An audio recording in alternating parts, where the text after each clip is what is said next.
Ngebahas soal pengangguran, menurut gue sendiri, jadi pengangguran itu lebih serem daripada ketemu dedemit. Karena misal nih, lu lagi jalan-jalan malam, terus tiba-tiba lihat penampakan, yang akan terjadi apa? Lu takut terus lari dan udah selesai. Palingan besoknya hal itu bakal jadi cerita doang. Bre, asli malam tadi gue bisa ngeliat penampakan. Terus cerita satunya lagi, lu lagi santai di rumah sambil main game, capek gitu kan abis kerja. Terus tiba-tiba bos lu ngirim chat yang isinya bikin lu jadi pengangguran. Dan hal itu bisa aja bikin masa depan lu hancur. Ayo, menurut kalian kesereman yang mana? Orang yang habis lulus dari kelas 12 biasanya bakal punya dua pilihan. Pilihan ke-1 lanjut ke jenjang kuliah, atau opsi keduanya kerja.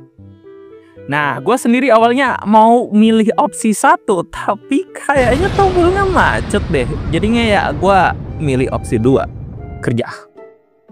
Sebenarnya bukan opsi kerja sih, lebih ke opsi nganggur. Karena ya kan abis lulus gue gak langsung dapat kerja gitu. Ya layaknya pengangguran pada umumnya, gue coba-coba cari kerja. Dan disinilah gue sadar, gue kekurangan relasi.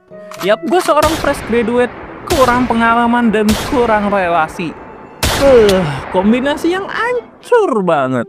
Di sana jujur gue agak sedikit menyesal gitu. Kenapa dulu gue gak perbanyak relasi di sekitar gue. Tapi ya sudahlah, yang lalu biarlah berlalu.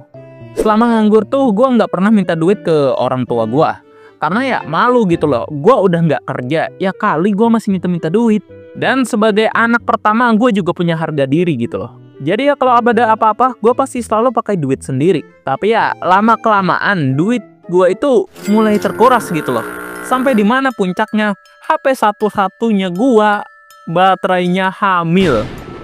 Jujur gue kecewa sama lu, Tray.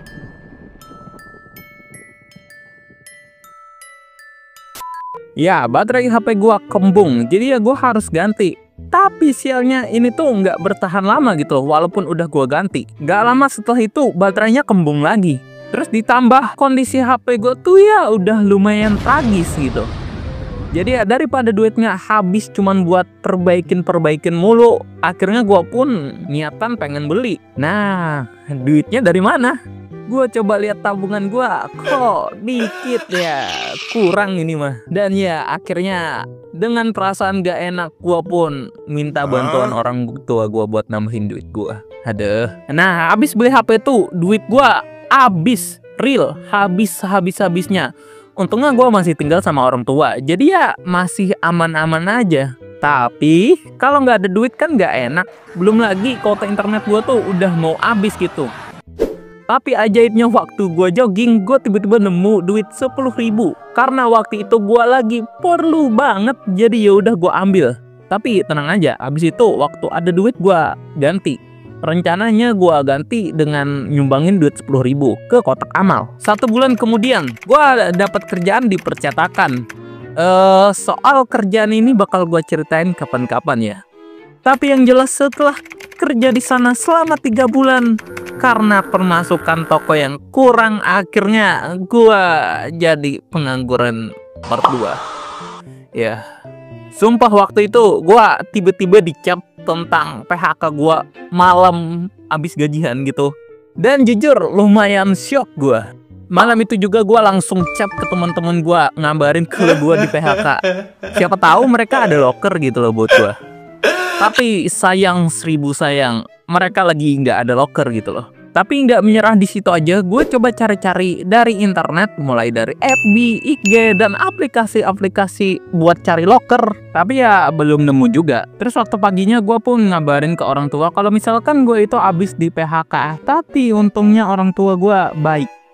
Tapi sayangnya keadaannya diperparah karena motor gue yang tiba-tiba rusak. Dan mau gak mau gue harus servis. Dan ya servisnya lumayan meringankan beban dompet gue. Akhirnya mau gak mau gue pun harus berhemat parah. Karena gue gak mau gitu loh, selama gue nganggur gue nyusahin keluarga gue. Seenggaknya gue bisa urus diri sendiri lah gitu. Dari berbagai macam upaya yang gue lakuin, ada upaya cari locker yang sebenarnya kalau dipikir-pikir tuh agak absurd gitu loh. Cara yang gue lakuin itu adalah bikin note IG tentang berapa hari gue nganggur. Ya gimana ya, namanya juga usaha gitu. Ya itu tujuannya supaya siapa tahu ada temen gue yang ngeliat note-nya terus ada info locker, jadi bisa ngabarin gue gitu loh. Terus selain itu buat tambahan, seperti biasa gue buka komis dan ngerjain kerjaan online. Dan salah satu pemasukan gue itu dari Miavi. Hidup Miavi, berjayalah Miavi. Terus sampai satu waktu temen gue ada yang mau order komis dari gue. Kita anggap aja di sini orangnya Daryl. Nah jadi temen gue Daryl pesen komis ke gue.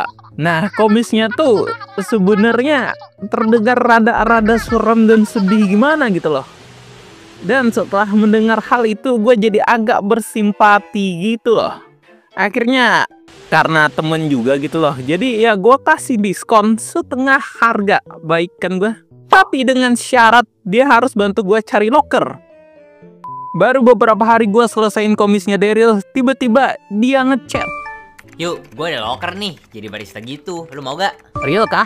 Gas! Yaudah, nih kontaknya. Akhirnya gue pun coba hubungin kontaknya dan ngelamar kerja di sana. Tapi sayangnya setelah beliau minta CV gue cuman di-rate tanpa kelanjutan. Dan karena makin stres mikirin cara cari kerja, gue pun mulai merasa sedikit depresi. Karena ya di kepala gue tuh nggak bisa berhenti overthinking tentang bagaimana cari kerja. Karena susah banget gitu loh, buat gua dapat kerjaan yang mau nerima gua itu susah. Karena gua tuh masih umur 17 tahun dan mayoritas syaratnya itu tuh minimal 18 tahun. Ya jelas gak keterima gitu. Belum lagi pengalaman gua yang masih sedikit, jadi benar-benar susah banget. Gua juga sempat ngelamar kerja di suatu aplikasi locker online gitu. Tapi waktu di bagian tes MTK gua kacau parah. Dan jujur setiap kali gua gagal ngelamar tuh malah bikin makin overthinking, makin down gitu loh gue. Jadi rasanya makin stres, sumpah. Kalau dibandingin waktu sama stres UKK ini tuh nggak seberapa gitu loh. UKK tuh bener-bener gak ada apa-apanya. Ternyata bener sekolah itu cuma tutorial. Walaupun keluarga gue nggak ada yang mendesak gue biar cepet cari kerja, gue sendiri merasa nggak enak gitu. Karena sebagai anak pertama, gue juga punya harga diri gitu loh. Gue nggak bisa jadi pengangguran lama-lama. Tapi masalahnya tempat tinggal gue tuh lokernya dikit banget. Apalagi yang mau nerima anak umur 17 tahun yang kurang pengalaman gitu.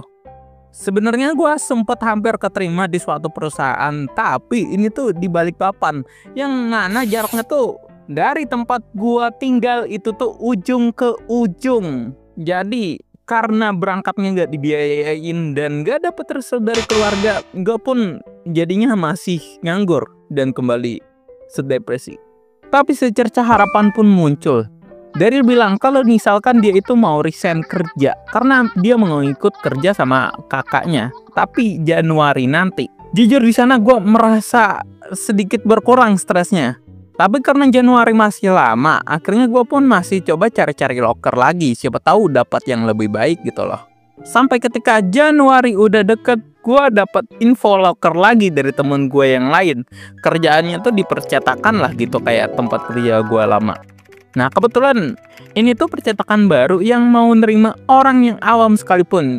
Ya buat jaga-jaga, gue pun ngambil percetakan itu gitu loh. Sekalian ya buat pertimbangan juga. Terus malamnya tiba-tiba Daryl ngontak lagi. Yu, gue ada kabar baik nih. Gue sama temen gue tadi udah promosiin lu ke bos. Katanya besok sore mau interview. Bah, di sana gue langsung bingung gitu mau gimana. Tapi akhirnya gue pun chat bos di percetakan buat nanyain soal kerjaan gitu loh. Jadi ya gue bisa jadi pertimbangan. Dan ya setelah gue pikir-pikir, akhirnya gue pun memilih tetap di percetakan aja. Ya gue jujur gue merasa bersalah ke temen gue ini. Brek, lu kalau nonton video ini sorry ya gue sia-siain bantuan lu.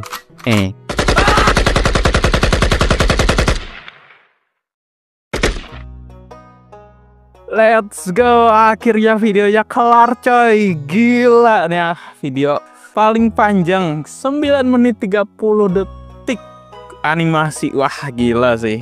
Oh ya, ini gue ngomongnya tanpa skrip. Dan gue ini lagi ada di toko. Tapi kebetulan orangnya lagi istirahat, jadi gue bisa teriak-teriak. Ya, semoga kalian suka sama video ini. Gue juga mau terima kasih banget sama Bang Daryl karena udah mau ngebantu dalam proses animasi ini, dalam proses pembuatan animasi. Ya, itu maksud gue. Ya, sebenarnya nih video bisa panjang, bahkan awal naskahnya mungkin bisa sampai 30 menit. Tapi ya nggak masuk akal lah. Gue bikin video animasi sekitar durasi 10 menit aja itu udah lama banget sampai sekarang. Kayak mungkin 15 hari lebih.